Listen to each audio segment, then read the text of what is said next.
নতুন নতুন খবরে কোনো কিছুই আর আগের মতো ভালো লাগে না। পরিস্থিতি দিন দিন খারাপের দিকেই যাচ্ছে। ভয়ে কত মানুষ চলে যাচ্ছে। কিছু প্রশ্নের উত্তর আজকে দেব। অনেকে জানতে চান দুবাইয়ে কি আমার ভাড়া বাসা না নিজের বাসা। একটাই তো জীবন, যা ভালো লাগবে তাই করব। আমার সাজানো গুছানো সংসারের কাজের কিছু অংশ আজকের এই ভিডিওতে আপনাদের সাথে শেয়ার করব। আসসালামু আলাইকুম সবাইকে, কাছে বা দূরে যে যেখান থেকে বসে আমার আজকের এই ভিডিওটি দেখছেন, আশা করছি আল্লাহর রহমতে সবাই ভালো আছেন, সুস্থ আছেন এবং নিরাপদে আছেন।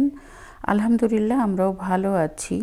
নতুন একটা ব্লগ ভিডিও দেখার জন্য সবাইকে ওয়েলকাম করছি। আর ভিডিওটা যে সকল বন্ধুরা দেখা শুরু করেছেন আপনাদের হয়তো মনে নেই, মনে করিয়ে দিচ্ছি, অবশ্যই একটা লাইক দিতে ভুল করবেন না। একটা লাইক দিয়ে ভিডিওটা কন্টিনিউ করবেন। আর আজকের ভিডিওটা শুরু করলাম কিচেন থেকে। অনেক কিছু অর্ডার করেছিলাম অনলাইনে, আর যেহেতু আমার হেল্পিং হ্যান্ড বাসায় আছে, আজকেও কাজ করছিল, আর ভালো সময়ে জিনিসগুলো হাতে পেলাম, তো ওকে দিয়েই আমি আমার চুলাটা একদম নতুন করে ফেললাম। নতুন চুলায় আবার আজকে মজার রান্নাও করেছিলাম। তো এই যে আমার তো ইলেকট্রিক চুলা, আর এই চুলাগুলো কিন্তু খুব কম পাওয়া যায়, বাইরের থেকে অর্ডার করে এই চুলাগুলো আসে। আর কয়েলটা দেখে হয়তো বুঝতে পারছেন এই চুলাগুলো এখানে খুবই অ্যাভেলেবেল না। তো যাই হোক, এগুলো আমি অর্ডার করেছিলাম অনলাইনে, তো এগুলো দিয়ে গেল, আর পুরাতনগুলো ফেলে দিলাম। আর সব কিছুই নতুন করে, প্লেট থেকে শুরু করে কয়েল পর্যন্ত সব কিছুই আমি নতুন লাগিয়ে নিলাম। চুলাটা একদম নতুন হয়ে গিয়েছে, কারণ একটা চুলার মেন যেই জিনিস সেটা হচ্ছে প্লেট আর কয়েল। তো সেইগুলো চেঞ্জ করে একদম চুলাটা নতুনের মতো করে নিলাম। আর যেহেতু আমার বাসায় হেল্পিং হ্যান্ড আছে, ওই আমাকে হেল্প করলো, ওই সব কিছু করে এই যে চুলাটা সুন্দর মতো মুছে আমাকে আবার একটু টেস্ট করে দেখালো। আমরা ভয় পাচ্ছিলাম ফার্স্টে, নেহা অনেক ভয় পাচ্ছিল, তো ও আবার চুলাটা টেস্ট করে দেখাচ্ছে যে না ম্যাডাম ঠিক আছে, কোনো সমস্যা নাই। এই যে দেখেন, তো মাশাআল্লাহ 4টা গ্যাসের চুলায় আর কি বার্নারি জ্বলছে, খুব ভালো লাগছে দেখে। কিন্তু এখন আর আগের মতো মনটা সবসময় ভালো থাকে না। সবসময় ভয় ভীতি কাজ করে। চারিদিক থেকে যেভাবে খবর আসছে, পরিস্থিতি দিন দিন মনে হচ্ছে খারাপের দিকেই যাচ্ছে। ভয়ে কত মানুষ দুবাই ছেড়ে চলেও যাচ্ছে। জানি না আল্লাহ আমাদের কপালে কি লিখেছেন, তবে মহান আল্লাহ তাআলা যা করেন বান্দার ভালোর জন্যই করেন। নিশ্চয়ই আমাদের জন্য কোনো না কোনো কিছু ভালো আছে। যাই হোক, আমার হেল্পিং হ্যান্ড কাজ করে চলে গিয়েছিল। তারপরে নিহার অনেক ক্ষুধা লেগেছে। নিহা আমাকে না জানিয়েই অনলাইনে খাবার অর্ডার করেছিল এই যে বিকালের নাস্তার জন্য। তো আমাকে আবার একটু দিয়ে গেল, বলছে তুমি এখান থেকে নিয়ে খেয়ে তারপরে তুমি কাজ করো। আসলে হেল্পিং হ্যান্ড থাকলে কি হয়, একদিকে যেমন সুবিধা আছে আরেক দিকে অসুবিধাও আছে। যেমন ওকে দিয়ে অনেক কাজই আমি করাতে পারি না, সেগুলো ও চলে যাওয়ার পর আমাকে করতে হয়। কিচেনের কাউন্টার টপটাও যখন ক্লিন করে, একদম ডিপ ক্লিন করে, তারপরে কিন্তু এই যে এই কাজগুলো আমাকে করতে হয়। ওকে দিয়ে এই কাজগুলো করাতে চাই না, কারণ ছেলে মানুষ তো, মেয়ে মানুষের মতো তো যত্ন করে করতে পারবে না, আবার দেখা যাবে আমার শখের কোনো না কোনো জিনিস হয়তো ভেঙে ফেলেছে। সেজন্য এই কাজগুলো আমি নিজে হাতেই করতেই পছন্দ করি। সংসারের সব কাজ আমি নিজে করতেই বেশি পছন্দ করি। সবাই এখানে সেখানে পালাচ্ছে, শুনছি, দেখছি, কিন্তু আসলে আমার কাছে না, যেখানেই যাই না কেন, আমার শান্তির জায়গা আমার নিজের বাসা। যতই বেড়াই, যতই ভালো জায়গাতেই যাই, যাওয়ার পর আমার মনে হয় কখন বাসায় যাব। আর আমি দুবাই ভাড়া থাকি না নিজের বাসায় থাকি, বেশিরভাগ কমেন্টে মানুষ আমাকে এইভাবে জিজ্ঞেস করেন। ভাবছি আজকের ভিডিওতে একটু বলেই দিই। আমার প্রিয় প্রিয় অনেক আপুরা আছেন যারা আমাকে কমেন্ট করছেন, কিন্তু আমি বলতে পারছি না। আসলে দুবাইতে এটা আমার ভাড়া বাসা বললেই চলে, কারণ এটা আমার কোম্পানির বাসা। আর এই বাসা বাবদ কোম্পানি আমার কাছ থেকে অনেক বড় একটা অ্যামাউন্ট প্রতি মাসে বেতনের সাথে সাথে কিন্তু কেটে নেয়। সেজন্য এটা আমার ভাড়া বাসা বললেও ভুল হবে না। আমি তো এখানে ভাড়া দিয়েই থাকি, তাই না? তবে দুবাই শহরে নিজের বাসা কেনা কোনো ব্যাপারই না। দুবাই শহরে না, বিশ্বের কোনো দেশেই বাসা কেনা কোনো ব্যাপার না। এটা আমরা আজকে 25 বছর থাকি, আমি অনেক আগেই কিনতাম।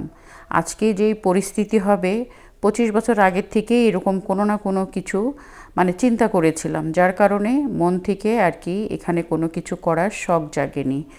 যেহেতু এটা আমার ভাড়া বাসা আর কোম্পানির বাসা, এই বাসাতে আমি মন চাইলেও আমি কোনো জায়গায় একটু ফুটাফাটা করে গোছাতে বা সাজাতে পারি না, কারণ আমাকে অনেক বড় ধরনের একটা ড্যামারেজ দিতে হবে।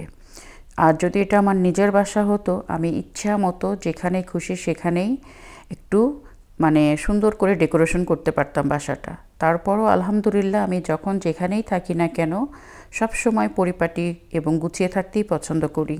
তারপরও যতদিন বাসাতে আমি থাকবো, ঘরটা তো আমার। চেষ্টা করি সাজিয়ে গুছিয়ে পরিপাটিভাবে থাকতে। আর আমার বাসাটা যেমনই হোক আমার কাছে অনেক ভালো লাগে। পরের বাসা যতই সুন্দর হোক বা সারা দুনিয়ায় ঘুরি না কেন, নিজের বাসা ফিরে আসতে সবসময় মন চায়। আর আমি তো ফ্যামিলি ব্লগগুলোই আপনাদের সাথে শেয়ার করি। ঘুরে ফিরে ওই আমার এই ঘর থেকে ওই ঘর, ওই ঘর থেকে ওই ঘর, এইগুলোই আপনাদের সাথে সাজিয়ে গুছিয়ে শেয়ার করি। দেখবেন আমাদের সমাজে কিছু মানুষ আছে খুব আনহ্যাপি, তারা কোনো না কোনো দিক দিয়ে তাদের মনে কোনো শান্তি নেই, অন্যের পেছনে পড়ে থাকে। একটা কথা বলি, তোমার উন্নতিতে যাদের হিংসা হয়, জ্বলে পুড়ে ছাইখার হয়ে যায়, অন্যের ভালো দেখলে যাদের খুব দুঃখ হয়, কষ্ট লাগে, খোঁজ নিয়ে দেখবেন এই সব মানুষগুলো আপনার অনেক কাছের, খুব পরিচিত চেনা মুখ। আর কাছের জন্যেই এরকম হিংসুটে বেশি হয়, কারণ তারা তোমার সম্পর্কে খুব ভালোভাবে জানে যে তুমি কতটা সুখী। অন্যের বিচার করতে সবাই পটু, নিজের বেলায় সব কিছুতেই সাধু। পরিস্থিতি যেরকমই হোক না কেন, আমি তো আমার বাসাতেই আছি, আলহামদুলিল্লাহ ভালো আছি, সুস্থ আছি এবং নিরাপদে আছি। তো আমি যেহেতু ফ্যামিলি ব্লগগুলো সবসময় আপনাদের সাথে শেয়ার করি, তাই আমি আমার ঘরবাড়িগুলো আপনাদেরকে দেখাই, আমি কিভাবে গুছিয়ে থাকতে পছন্দ করি। আসলে কি, ভয় সবসময় পেলে চলে না, কখনো কখনো ভয়কে জয় করে নিতে হয়, কারণ হায়াত মৌত তো সব আল্লাহ তাআলার হাতে, তার উপরেই ছেড়ে দিতে হয়। কার ভালো কোথায় সেই শুধু জানে। জীবনের রং এক এক সময় এক এক রকম, কখনো রঙিন, কখনো ধূসর, আবার কখনো বা নির্বর্ণ। আর সব রঙে নিজেকে মানিয়ে নিতে পারলেই জীবনটা সুন্দর। দেখবেন গিরগিটি তো শুধু গায়ের রং বদলায়, কিন্তু কিছু মানুষ আছে যারা স্বার্থের প্রয়োজনে নিজের ব্যক্তিত্ব, বিবেক আর মুখোশ নিমেষেই বদলে ফেলে, স্বভাবটাও সেই বিষাক্তই থাকে। জীবন নিয়ে কেউ বেশি ভাববেন না। আজ কেমন আছেন, কি করবেন, কতটুকু করবেন, সেটুকু নিয়েই শুধু ভাবুন। আগামীকাল কি হবে আল্লাহর উপর ছেড়ে দেন। আজ আপনার যতটুকু কাজ, আপনার দায়িত্ব পালন করুন, কারণ কালকে আমি বেঁচে থাকবো কি না সেটাই জানি না। তাই শুধুমাত্র বর্তমানের সময়টুকু উপভোগ করুন, দেখবেন অনেকটা স্বস্তিতে আছেন। নিজেকে, নিজের অবস্থান নিয়ে সন্তুষ্ট থাকুন, দেখবেন জীবন আসলেই সুন্দর। এই যে বর্তমানে যে পরিস্থিতি চলছে, এর ভেতরে আমরা কিভাবে আছি, কিভাবে আমাদের সবার জীবন যাচ্ছে, আমরা কি একদম হতাশা হয়ে খাওয়া দাওয়া ছেড়ে ঘরে কেউ বসে আছি? আমাদের কাজকাম সব কিছুই চলছে, কোনো কিছুই বন্ধ নেই, সব কিছুই আমরা আল্লাহর উপরে ছেড়ে দিয়েছি। আল্লাহ আমাদের জন্য যেটা ভালো করবেন সেটাই হবে। অনেকে আছেন মুখে অনেক দিন ধরে শুনছি অনেক বড় বড় কথা বলছেন, হঠাৎ করেই শুনি মেসেজ দিয়েছে তারা আর দুবাই শহরে নেই, তারা তাদের নিজ নিজ দেশে চলে গিয়েছে। একদিন আগেও যারা বলেছে কোনো সমস্যা নেই, হঠাৎ করে এমন কি সমস্যা হলো যে না জানিয়েই অনেকে চলে গেল। যাই হোক, সবার ভালো, সবাই তারটা অনেক বেশি বোঝে। তবে আমাদের এখানে আমরা যারা আছি এখন পর্যন্ত আলহামদুলিল্লাহ ভালো আছি। আর এই যে দেখতে পাচ্ছেন, ঘরের ভিতরেই থাকি, বাইরেও এরকম একটা যাওয়া হয় না। ঘর বাড়িটা গুছাই, সাজাই, নিজের ঘর নিজেই দেখি, কারণ আমার অনেক প্রিয় একটা জায়গা আমার ঘর। আর এই ঘরের প্রতিটা জিনিসই আমার অনেক শখের, অনেক পছন্দের। আর ঘরটাই যখন ভালোবাসার জায়গা, তখন সব কিছুই সুন্দর লাগে। আর ভালো লাগা দিয়ে সংসারের কাজগুলো করি। ঘর তো কেবল ইটের গাঁথনি নয়, ঘর মানে কিছু চেনা মুখ, ভালোবাসায় গড়া ছোট্ট রাজ্য, জীবনের শ্রেষ্ঠ সুখ। আপনাদের সাথে অনেক কথাই গুছিয়ে শেয়ার করতে না পারলেও কিছু কিছু কথা শেয়ার করি। সব কিছু ভেঙে শেয়ার করতে নেই, কিছু কিছু কথা আছে বুঝে নিতে হয়। আর আমরা এই প্ল্যাটফর্মে কাজ করি, এখানে ওপেনলি অনেক কিছুই বলা যায় না। যাই হোক, কথা বলতে বলতে আমি আমার ঘরবাড়িগুলো সুন্দর করে কিভাবে গুছিয়ে রাখি সেটা তো আপনাদেরকে দেখালাম। আর আজকে আমি নতুন চুলায় কি রান্না করছি সেটা একটু আপনাদেরকে দেখাই। এই মাটনের পিসগুলো একটু বড় বড়। আমি খাসির মাংসটা নিয়ে এসেছিলাম বিরিয়ানি রান্না করার জন্য, একটু বড় বড় পিস করে। ভাবলাম বিরিয়ানি আর ভালো লাগছে না, আমি একটু আজকে কষা মাংস করি, খাসির মাংসর কষা করব। সেই জন্য আগের থেকেই সব কিছু মশলা দিয়ে আমি এইভাবে ম্যারিনেট করে রেখে দিচ্ছি। তারপরে এটা আমি রান্না করব।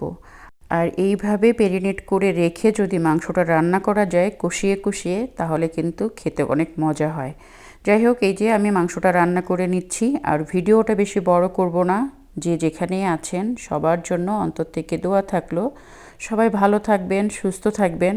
আর আমাদের জন্য মন থেকে একটু দোয়া করবেন, সারা বিশ্বের জন্য দোয়া করবেন, দুনিয়া যেন শান্ত হয়ে যায়, পরিস্থিতি যেন ঠিক হয়ে যায়। আজকের মতো সবার কাছ থেকে বিদায় নিচ্ছি। আল্লাহ হাফেজ।